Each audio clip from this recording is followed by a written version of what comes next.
And once the Genius Act is enacted, it's poised to vastly expand the use of stablecoins as a digital payment system for millions of our fellow Americans.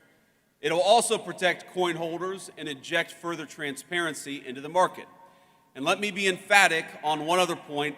In this administration, we do not think that stablecoins threaten the integrity of the United States dollar, quite the opposite.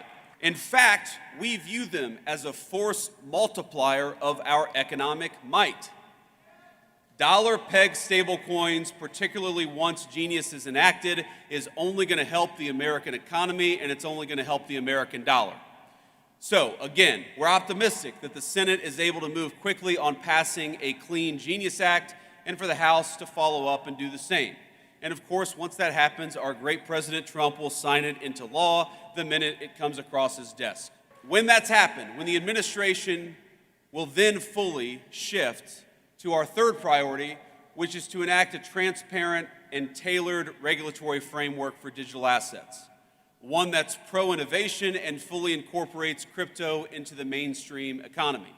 And again, I've talked to so many of you over the last couple of days, and the consistent fear that I hear with all the great things that have happened over the last couple of months, the consistent fear that I hear is that there's still this perception that digital assets are not welcome in the mainstream economy. And let me promise you that our effort to change the policy is purely about changing that. We want our fellow Americans to know that crypto and digital assets, and particularly Bitcoin, are part of the mainstream economy and are here to stay. Now, we think the way to do that legislatively, because again, I hope that our party is in charge for a long time, but nothing is ever guaranteed in politics.